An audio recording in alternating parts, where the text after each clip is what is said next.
Sob Jair Bolsonaro, a educação de jovens e adultos, chamado EJA, ficou ainda mais prejudicada. Na gestão do presidente não reeleito, o programa foi quase cortado totalmente e perdeu 500 mil de alunos. Acompanhe na reportagem de Jomiag. Depois do golpe de 2016, a EJA passou por um processo de destruição.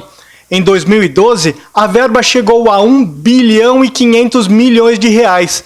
Em 2021, despencou para apenas 7 milhões. E no último ano, não passou de 39 milhões, apenas 3% do valor de 10 anos atrás. É o menor investimento do século. E a quantidade de matriculados caiu quase 30%.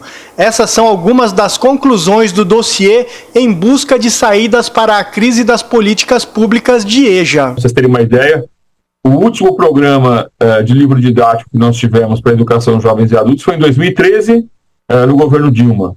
Né? Depois disso, no governo Temer e no governo Bolsonaro não existiu. Então, hoje, por exemplo, alunos de escola de educação de jovens e adultos sequer tem material didático nas escolas. Essa queda de políticas públicas em relação à EJA vem de 2016 e foi consolidada com o governo Bolsonaro, com o corte de 94% dos recursos de EJA, né?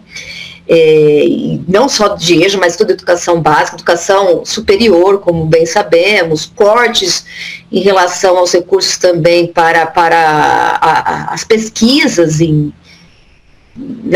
na questão da produção científica do Brasil. Então a gente teve um desmonte geral e a EJA foi muito abalada também no governo Bolsonaro. A gente tem, com a instituição da CECADI, a gente tem problemas inclusive com os dados que nós tínhamos, vários documentos importantíssimos em relação à EJA, que no governo Bolsonaro é extinto, né? Some o site do MEC. 10 milhões de pessoas com 15 anos ou mais não sabem ler nem escrever no Brasil.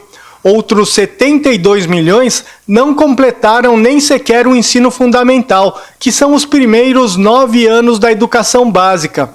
Para piorar, na pandemia, pelo menos 500 mil estudantes do Programa de Educação de Jovens e Adultos abandonaram a escola e milhares de jovens deixaram de estudar, ficando muito atrasados. Por isso, especialistas ressaltam a importância de recuperar a EJA. Nós vivemos um país extremamente desigual, entre os mais desiguais do mundo, e isso, uma das evidências dessa desigualdade é o não direito à educação.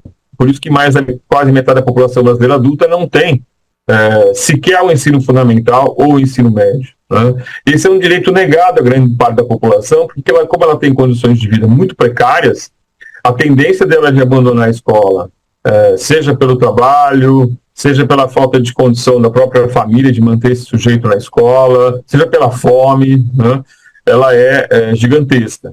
Então eu vejo que a EJA é o caminho mais efetivo para se reduzir uma enorme dívida social que o país tem diante desse cenário de desigualdade. O desmonte da EJA é mais um legado negativo de Jair Bolsonaro.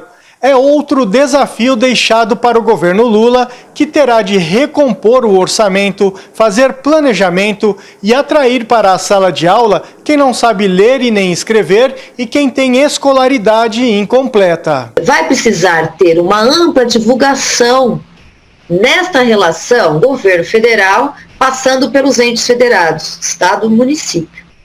Estado aí atendendo o ensino médio na modalidade e os municípios atendendo educação fundamental, anos iniciais e anos finais. Então precisa ter uma ampla divulgação com faixas, boca a boca. Eu lembro de uma vez que nós discutimos isso, que teve uma cidade, não lembro qual parte do Brasil, que fez uma ampla divulgação e até quando vendia o sorvete na cidade, o palitinho do sorvete falava, se você tem mais de 15 anos e ainda não sabe ler e escrever, venha estudar, procure as escolas de EJA, faça a sua matrícula. Então precisa ter esse chamamento, esse acolhimento, essa discussão na pauta e no debate para que essas pessoas sintam acolhidas e nessa perspectiva do retorno ao estudo.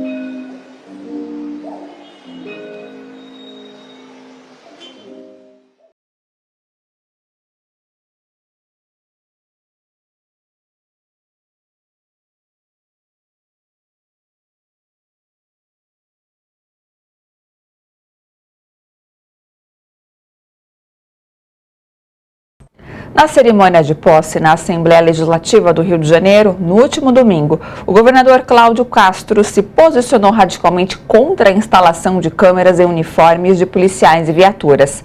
Determinada pelo Supremo Tribunal Federal, a medida é uma forma de evitar abusos e a alta letalidade em operações, uma triste marca do estado do Rio.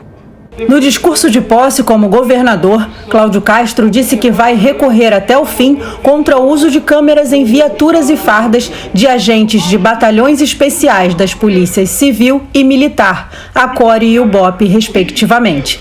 Castro entrou com um pedido de recurso para barrar a decisão do STF. Um governo que se nega a assumir a letalidade policial, que é efetivamente um dos mais graves problemas públicos do Rio de Janeiro, como uma questão. Então não foi apresentado em 2020, no decreto que regulamentava o plano de segurança pública, com propostas para a letalidade policial. Não há no programa do então candidato Cláudio Castro, propostas também para a questão da letalidade policial, e há reiteradas decisões judiciais que estão sendo desrespeitadas sobre este tema. Uma lei estadual de 2021 determina a instalação de câmeras em viaturas e equipamentos individuais. Em fevereiro de 2022, no âmbito da DPF das favelas, o STF estabeleceu um prazo de 180 dias para a implantação em todas as unidades policiais, que ainda não foi cumprido, embora Castro alegue a disposição de mais de 8.000 câmeras a serviço da Polícia Militar. Não se pode considerar que as câmeras corporais foram instaladas, porque, em primeiro lugar, nós não temos aí um sistema de áudio e som dessas câmeras. Em segundo lugar, nós não temos um sistema de armazenamento e acesso bem definido, com protocolos. E, por fim, nós não temos também um sistema de análise de uso dessas imagens. E isso é o que é o mais central, mais até do que o próprio equipamento em si. Ou seja, a análise das imagens é o que garante os efeitos positivos das câmeras na letalidade policial. Em relação ao BOP e à CORE, o uso das câmeras é ainda mais necessário e contribuiria para o aperfeiçoamento tático e operacional do trabalho. Estas unidades especiais deveriam, em tese, ser melhor preparadas para atuação em áreas densamente povoadas e com a presença de grupos armados do ponto de vista tático e operacional. Mas não é isso que nós percebemos.